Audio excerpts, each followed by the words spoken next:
제가 지난번 결혼 주례를 할 때에 젊은 부부에게 이렇게 질문했습니다.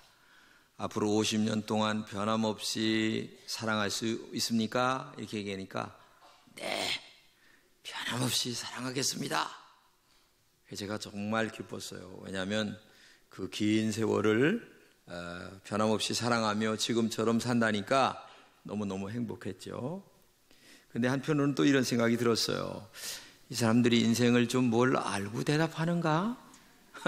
왜냐하면 인생이라는 게 그렇게 호락호락하지 않거든요. 50년 동안에 얼마나 비바람이 불고 얼마나 눈보라가 치고 얼마나 기쁨과 슬픔이 함께하는가를 정말 알고 그렇게 대답할까 하는 생각도 갖게 됐습니다. 왜냐하면 인생이라는 게 그렇게 호락호락하지 않거든요. 그래서 중국의 대학자인 주이라고 하는 사람은 이런 시를 한 절 읊었습니다. 젊은이는 늙기 쉽고 학문은 대성하기 어려우니 1분 1초도 가볍게 여기지 말라. 연못가의 봄풀은 아직도 꿈속인데 계단 앞 오동나무 잎에는 가을바람이 분다. 세월은 계곡을 흐르는 물 같아요. 그리고 시위를 떠난 화살처럼 쏜살같이 지나갑니다. 세월 앞에 장사가 누가 이기겠습니까? 세월 앞에 장사는 아무도 없습니다. 그래서 김등길 교수는 이런 말을 했어요. 70년 전에 내가 해방을 맞이했는데 그때 18살이었습니다. 60년 전에 청운의 꿈을 꿈고 미국에 유학을 갔고 50년 전에는 내가 연세대의 교육과장을 지냈습니다. 그리고 50년 전에는 부모님도 계셨고 누님도 있었습니다. 50년 전에는 친구 이근석과 함께 저녁을 먹으며 산책도 했고 제자인 최영수는 건강하고 공부도 참 잘했습니다. 그런데 나만 두고 다 떠나갔습니다. 이제 떨어진 낙엽을 밟으며 이제 나 혼자 남은 것을 나는 쓸쓸하게 지금도 낙엽을 밟으며 걷고 있습니다. 산다는 것이 너무 서글프게 느껴집니다. 그러면서 김동길 교수는 또 영국의 스필가인 찰스 램의 글을 간단하게 인용을 하면서 이렇게 나왔습니다. 오늘은 여기 살아있지만 내일은 이곳을 떠날 것입니다. 그래서 나는 내 가까이 있는 소수의 사람들을 오늘 최선을 다하여 사랑한다고 마음 먹고 있습니다.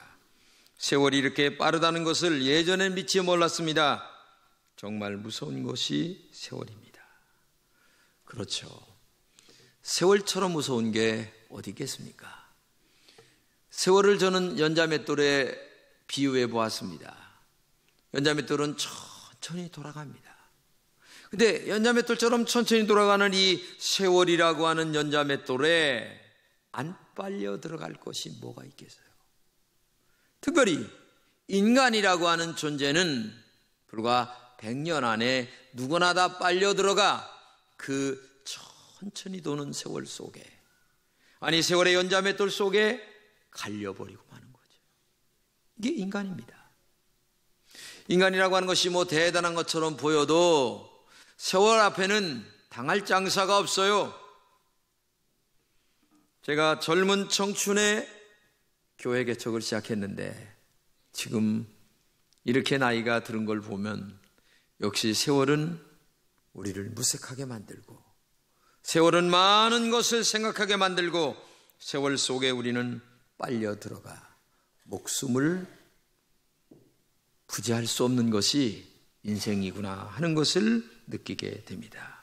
그래서 이 짧은 세월이라고 하는 시간을 여러분과 제가 정말 바르게 그리고 정직하게 그리고 그리스도인답게 살아가야 된다는 거죠.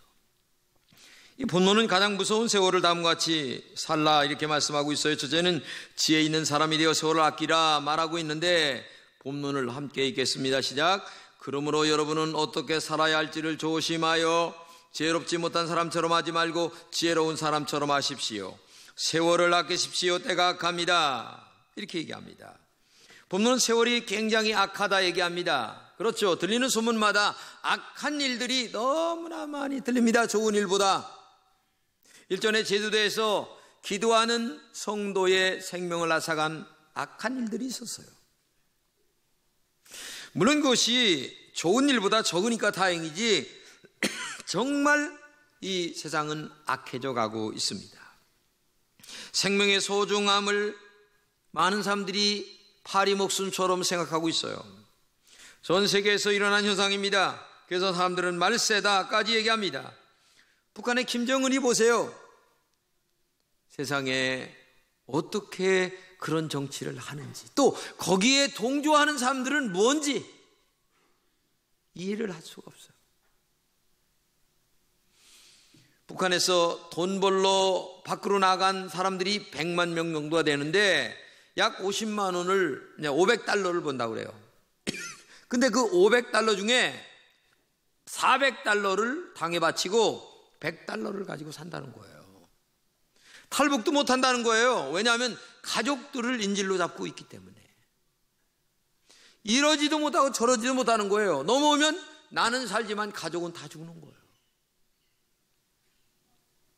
그렇기 때문에 오늘 본문에 정신을 차리고 자세하게 주의하여 세상을 봐라.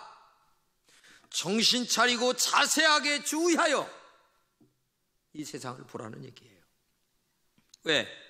그렇지 않으면 분간하기가 어렵기 때문에 그래요. 그러면서 본문에 또 얘기합니다. 지혜 있는 자가 되어 세월을 아끼라. 여기 세월이라고 한 말이 시간이나 순간이란 말입니다. 그리고 아끼라고 한 말은 구속하다, 속량하다 라는 말. 예수님이 십자가에 생명을 던지면서 우리를 죄에서 건지신 것 마냥 너 돈 주고 세월을 살아.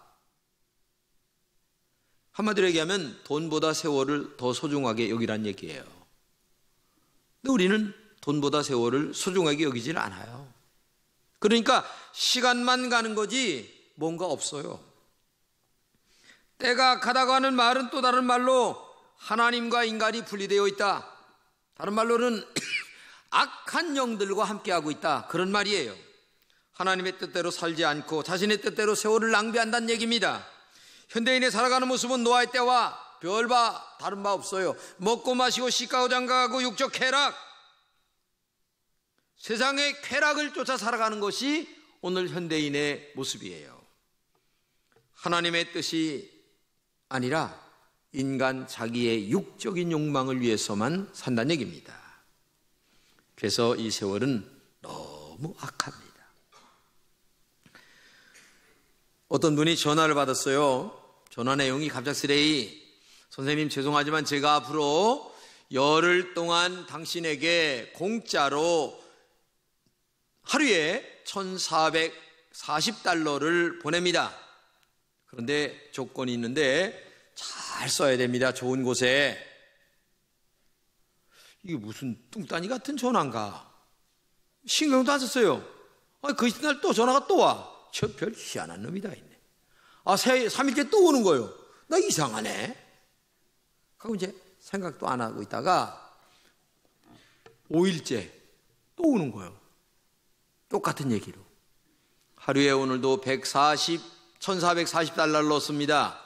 근데 좋은 곳에 잘 써야 됩니다. 그래서 6일째 되는 날 가서 통장을 정리해 보니까 이게 매일 1,440달러씩 들어온 거예요. 야, 이게 이상하네. 그래서 그냥 3일 동안 막 가서 썼어요, 돈을. 응? 그러다가 문득 생각나기를 이 좋은 곳에 써야 된다고 그랬지. 그래가지고 하루만 어디다 쓸까 생각하다가 고아원에, 양로원에 해서 그 노인들, 어린아이들에게 좋은 곳이라고 생각하면서 썼어요. 열흘째 되는 날 왔습니다, 전화가. 내가 선생님의 그 열흘 동안의 시간 관리, 돈 쓰는 권리를 다 해보니까 우리 평가에 전혀 수준이 안 맞습니다. 떨어집니다. 아니 그래 매일 1,440달러씩 보내는데 당신을 위해서 3일 쓰고 하루만 좋은 일에 썼습니다. 이건 점수로 매길 적에 낙세점입니다. 죄송합니다. 앞으로는 돈을 안 보내겠습니다.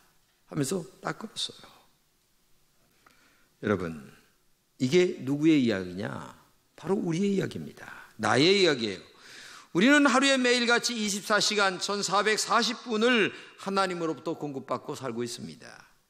그 1,440분을 내가 만들었습니까? 아닙니다. 하나님이 주신 거죠. 그래서 우리는 그것을 잘 써야 됩니다. 그래서 이스라엘의 위대한 모세는 이렇게 기도했습니다. 하나님, 우리에게 인생을 바로 셀 수 있도록 가르쳐 주세요. 그래야 우리가 마음의 지혜를 담게 될 것입니다. 시간을 활용하는 지혜, 세월을 아끼는 지혜가 최고의 지혜라는 거죠. 저와 여러분도 하나님이 주신 이 세월을 셀 수 있는, 내가 지금 몇 살인데 어떻게 살았나, 오늘 지금 생각해 봐라는 얘기죠. 우리는 시간의 주인이 아닙니다. 하나님이 우리에게 맡겨주신 시간을 살아가는 것뿐입니다.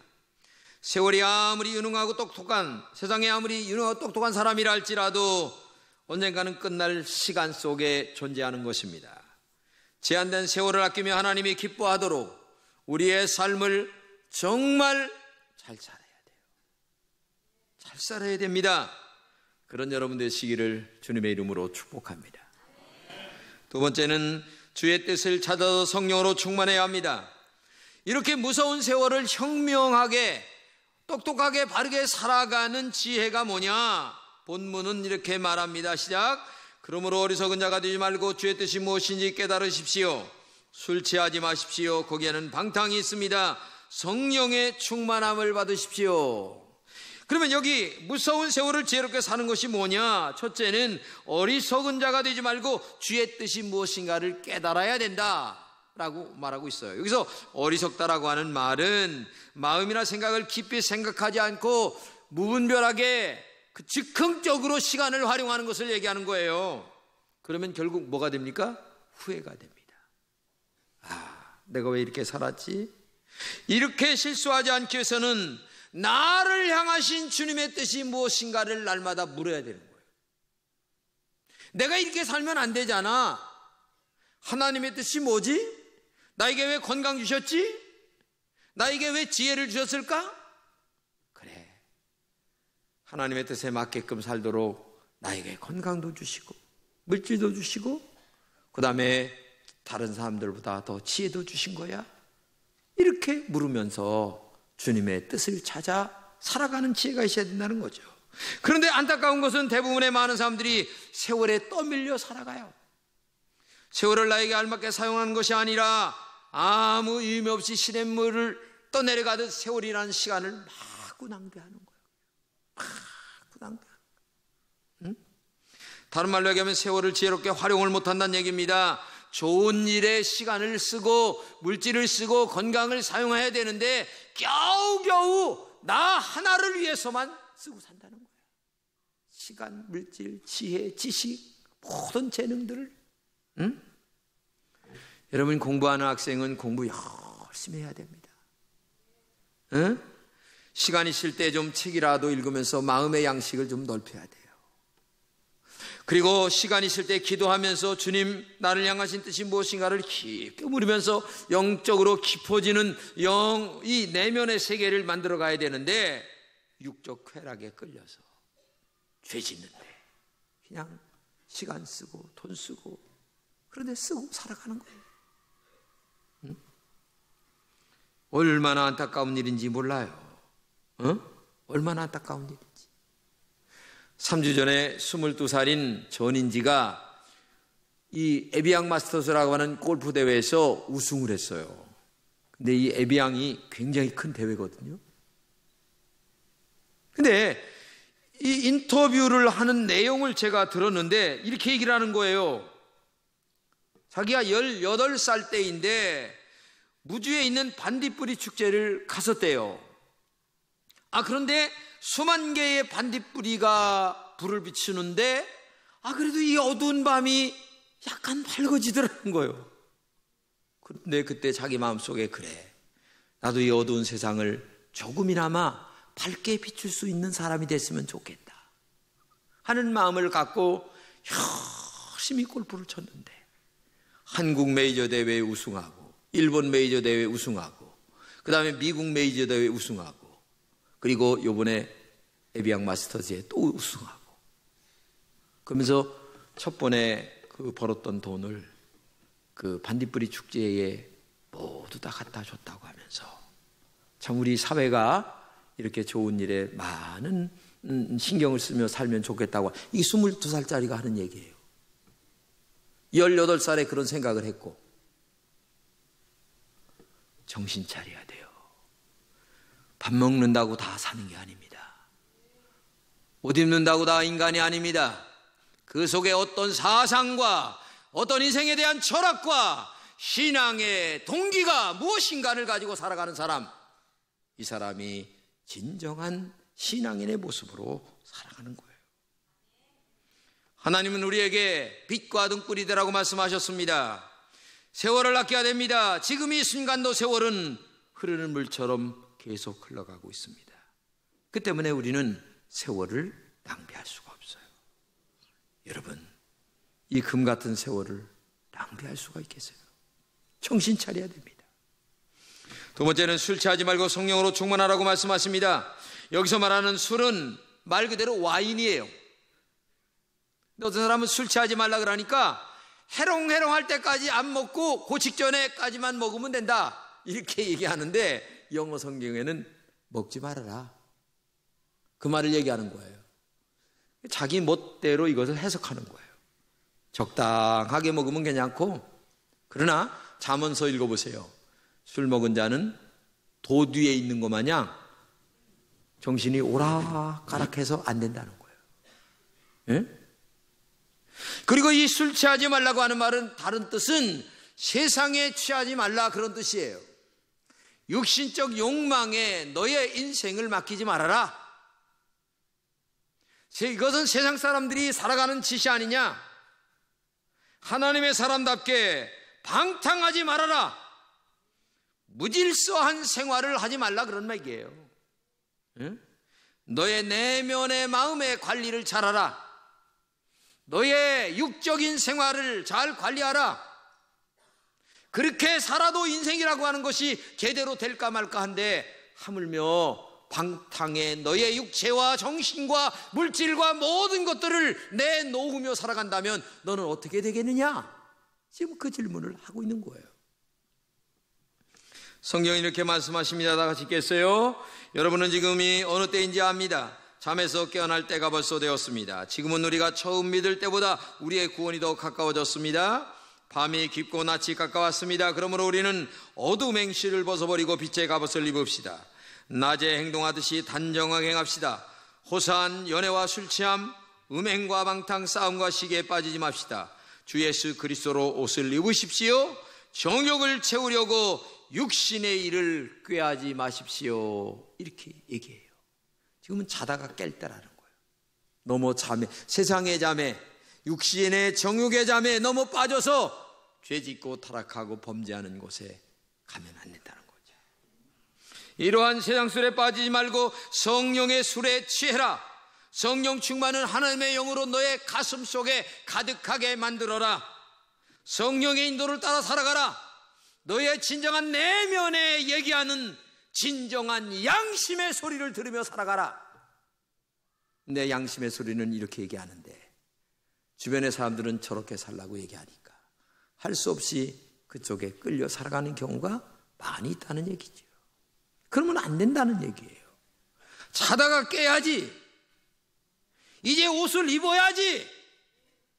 계속 옷을 벗고 돌아다니면 이게 사람이 살 짓이냐? 지금 그 얘기를 하고 있는 거예요. 정신 차리라. 원적교회의 김용선 집사님 이야기인데, 이분은 국제공항 검색요원으로 있었는데 세상에 빠진 거죠. 술, 여자, 죄에 빠져서 살아가니까 이게 도저히 아내가 살 길이 없어요. 아무리 얘기해도 안 되는 거야. 거기다가 이제 위장병, 고혈압, 당뇨까지 다 왔어요. 아무리 말을 해도 안 들으니까 이 부인이 도망을 갔어요.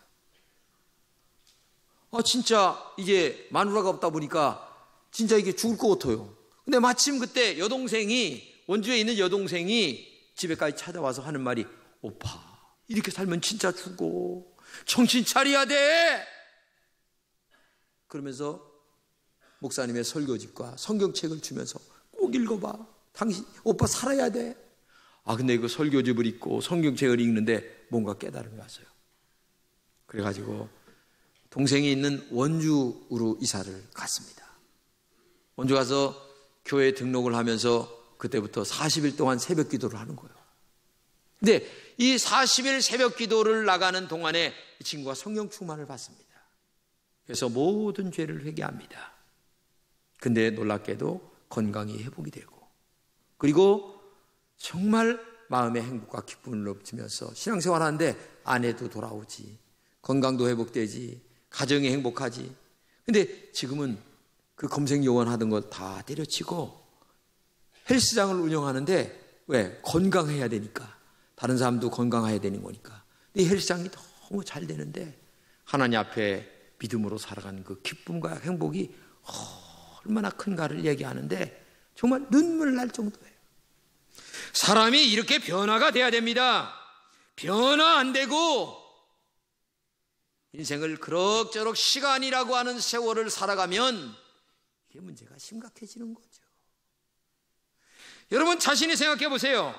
내가 이대로 살다가 죽는다면 이게 바른 신앙생활인가? 아니, 바른 인생인가? 내가 바르게 살다 죽는 건가? 한번 자신에게 질문해 보세요. 우리 깊이 생각해야 될 시기입니다. 가장 무서운 것은 세월입니다. 건강한 사람도 세월 앞에는 무용지물이에요. 돈 많은 것도 헛일이에요. 지식이나 학문도 세월 앞에는 아무것도 아닙니다. 점점 가까이 다가온 우리의 인생의 마지막을 여러분은 정말 어떻게 맞이할 것인가? 아까 얘기한 대로 지금 이대로 맞이하면 정말 내가 행복한 죽음인가? 응? 지금도 연자맷돌은 돌아갑니다. 내 옷끝이 거기에 지금 물려 들어가고 있는 중이에요. 별것 아닙니다, 인생이라는 게. 예? 프랑스의 철학자인 사르트르가 이런 말을 했습니다. 사람은 태어나서 죽을 때까지 무수한 선택의 기로에 서게 된다. 그렇습니다. 우리의 선택은 우리의 운명을 바꿀 수가 있습니다. 내가 나방에서 변하지 않는 나비가 될 수가 없어요. 변화를 거부하는 사람은 나방에 머무는 애벌레에 불과할 뿐입니다. 오늘 그런 사람들이 많아요. 애벌레로 인생을 마치는 사람들이 너무 많아요. 나비가 되어 홀홀 날라 제2세 3세를 만들면서 인생을 마지막 가는 나비가 아니라 애벌레에서 그냥 인생 끝나는 사람들이 너무나 많죠. 신앙인은 성령으로 충만해야 합니다. 성령으로 변화를 받을 때만이 진정한 하나님의 사람이 될 수가 있는 거예요. 그렇기 때문에 오늘도 여러분 자신 마음속에 나는 지금 바르게 사는 것인가? 질문해야 됩니다. 이대로 죽으면 하나님 앞에 가서 하나님이 너 착하고 충성된 종이라고 하는 말을 들을 수 있을까? 물어봐야 돼요. 왜? 천년만년 사는 게 아니니까요. 오늘도 우리는 수많은 선택을 해야 합니다. 그 많은 선택 중에 가장 무서운 세월이라는 선택을 잘 해야 됩니다. 여러분 자신은 지금도 육적인 세상의 쾌락을 선택하라고 마음속에 자꾸만 사탄이 우리 마음을 유혹합니다. 세상에 사는 친구들이 나의 삶을 자꾸만 유혹합니다. 그때마다 여러분들은 어떤 삶으로 선택하겠습니까? 하나님이 기뻐하는 선택입니까? 아니면 육의 쾌락을 쫓아 살다가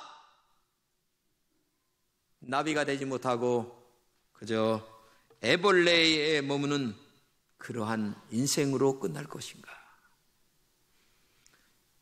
여러분 자신이 육적인 것을 선택하지 마십시오. 제발 부탁합니다. 영적인 것을 선택하십시오. 믿음으로 선택하시기 바랍니다. 이것이 우리의 영과 육이 함께 살아가는 길이요, 내 후손들에게도 축복이 되는 지름길이에요. 모든 사람들이 기뻐하는 삶이 되는 거고, 그리고 하나님도 기뻐하고 누구나 다 행복해지는 지름길인 줄로 믿습니다. 여러분 정말 가장 무서운 것이 세월이에요. 이 세월을 이길 자가 아무도 없습니다. 오늘 이 아침에 좀 더 지금까지 살아온 여러분의 인생을 깊게 한번 녹화해 보세요. 내가 바르게 살아왔는가? 정직하게 살아왔는가? 이렇게 죽을 때에 바르게 죽는 것인가? 내가 하나님 앞에 바르게 가서 설 수 있을 것인가? 한번 자신을 깊게 돌아보면서 우리 좀 더 세월을 아끼고 또 죄짓지 말고 믿음으로 승리하는 여러분 되시기를 주님의 이름으로 축복합니다. 기도합시다. 고마우신 하나님 감사합니다.